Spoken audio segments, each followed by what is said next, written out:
All right, so today let's take a deep dive into something I think you'll find really fascinating.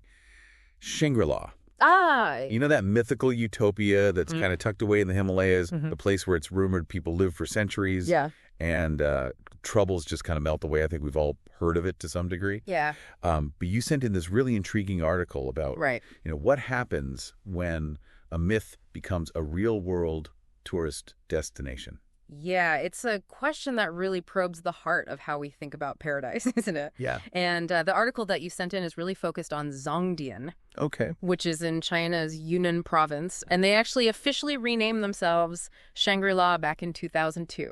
It's like they took it right out of a storybook Yeah. and said, let's just make this real. Yeah. So before we get into the nitty-gritty, I think it's important to sort of set the stage. Where does this whole Shangri-La idea even come from? I'm guessing it wasn't born in a Chinese tourism board meeting. You would be right about that. It comes from James Hilton's 1933 novel, Lost Horizon. And it's a story about a group of Westerners who stumble upon this hidden valley, Shangri-La, where people live incredibly long lives and they're untouched by all of the conflicts and stresses of the outside world. So it's that classic image of paradise, stunning natural beauty, Right. spiritual enlightenment, Yeah. a society that has somehow achieved perfect balance. No wonder it's kind of captured our imaginations for so long. But when a place actually tries to become that mythical Shangri-La, Yeah. what happens then? That is the million-dollar question. And it's exactly what the article's diving into. So when Zhongdian decided to rebrand themselves as Shangri-La, it was very clearly a strategic move for economic development. Makes sense. They wanted to tap into that potent myth and attract tourists who are seeking a taste of paradise. I mean, it makes total sense. But how do you actually create that real-world Shangri-La experience? Do they start, handing out longevity potions at the airport? Well, not quite, but the article outlines what we can call the 3 pillars of this marketed Shangri-La sacralization, Okay. ethnitization, All right. and exoticization. Okay, those are some big words. They are. So let's break them down a little bit. Sacralization, that sounds like they're playing up the spiritual side of things. Exactly. Shangri-La is very much steeped in Tibetan Buddhist culture. So they've really emphasized the mystique of the monasteries and the temples and the prayer wheels and the whole spiritual atmosphere. There's even a new temple Wow. in the old town that boasts the world's largest prayer wheel. That's quite a statement piece. I can't help but wonder, though, if someone goes there genuinely seeking some sort of spiritual experience, does a giant prayer wheel really deliver that? That's a great question. And it kind of leads us to these knotty issues of authenticity and how different cultures kind of approach spirituality. The article even mentions this kind of funny detail that Chinese tourists often spin the prayer wheel in the wrong direction. Yeah. So even with something seemingly straightforward like a prayer wheel, cultural interpretations can differ wildly. Oh, yeah, for sure. And that tension between presented spirituality Right. and how people actually interpret it is just one layer of complexity that I think this article is getting at. Absolutely. Okay, so we've got sacralization emphasizing that spiritual element. Yeah. What about ethnitization? Does that involve giving everyone traditional Tibetan robes as a welcome gift? Not quite, although that would be quite a sight.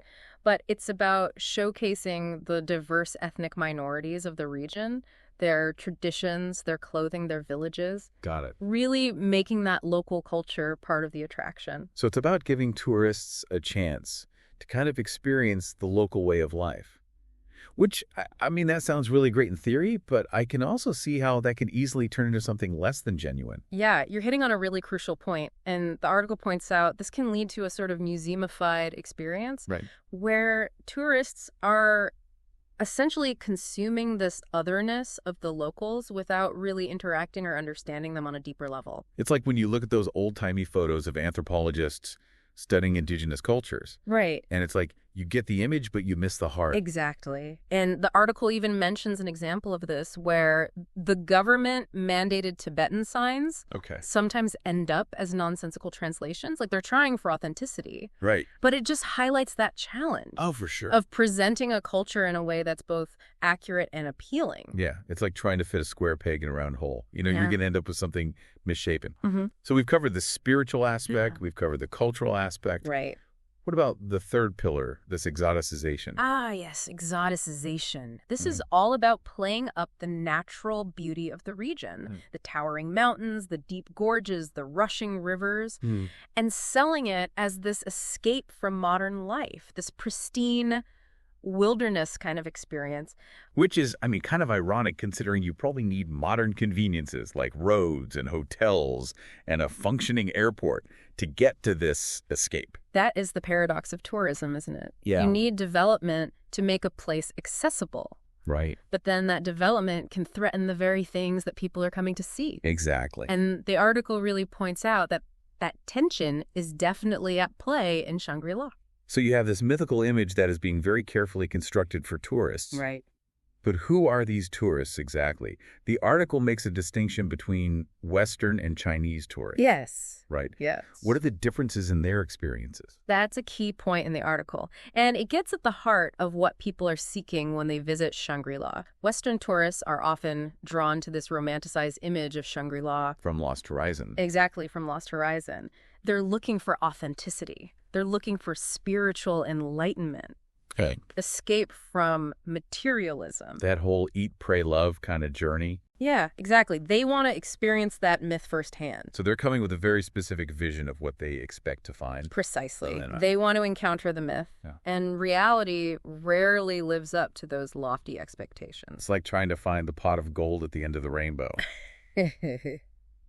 But what about the Chinese tourists? The article, I think, suggested they have a different perspective. Yes, their motivations are quite different. They're much more driven by modernity, Okay. by the desire for leisure and consumption. So they want to experience a different side of China, enjoy these modern amenities, and see these kind of what they call staged authenticity performances.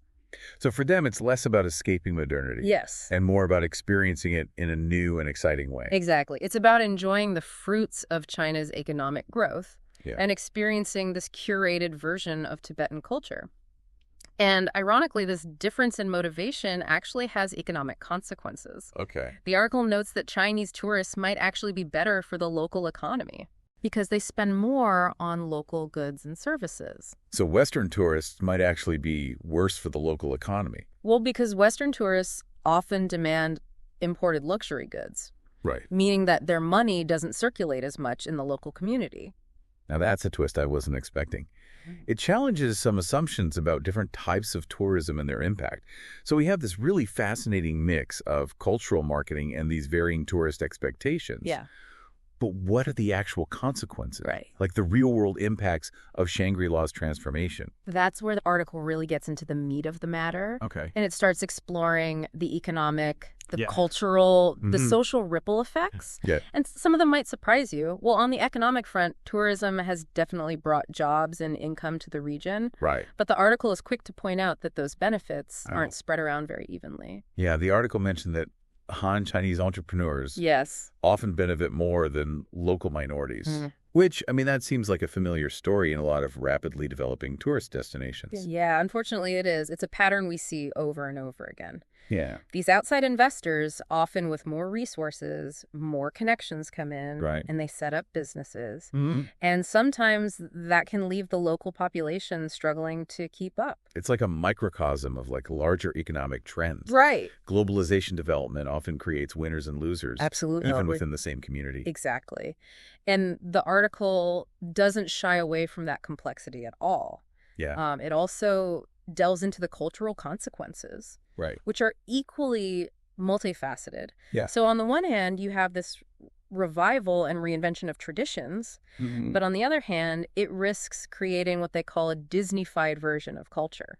Yeah, and the article had this really striking example at the Shangri-La Regional Museum, where you can go Right. from viewing displays of like primitive minority cultures to a modern clinic with Tibetan doctors selling medicine. And it's like, it really raises questions about what authenticity even means Right.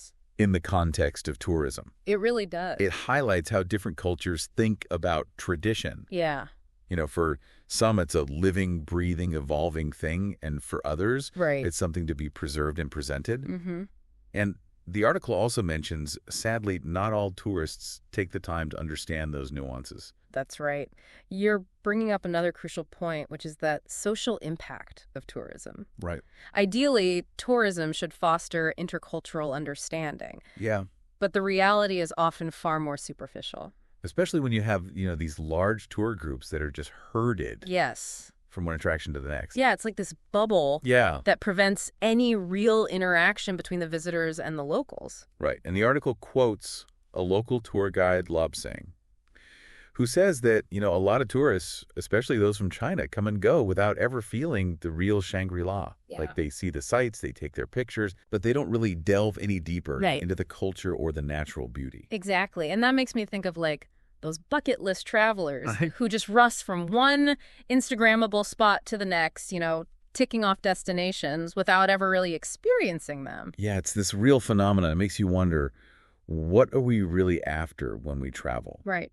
Is it genuine connection and understanding? Yeah. Or just like a fleeting glimpse of something different? It's a great question. The article also explores the impacts of tourism on the local social fabric, Yeah. specifically looking at the dynamics between the Han Chinese and the Tibetan residents. And it mentions how Han Chinese are becoming more and more dominant in the region. Yes, And that creates a very complex situation. absolutely. It's a story of cultural change, economic power shifts, and those inevitable tensions that arise when you have different groups with different values, Right. different lifestyles, Yeah. all kind of coming into close proximity. Yeah. And the article even uses the term internal colonization to describe it, Yeah, which, that's a pretty loaded term. it is. And I think it reflects how some of those Tibetan residents feel like they're being marginalized Yeah. in their own homeland. Yeah, and it's a reminder that even when economic development is spurred by tourism, it doesn't always benefit everyone equally. Right.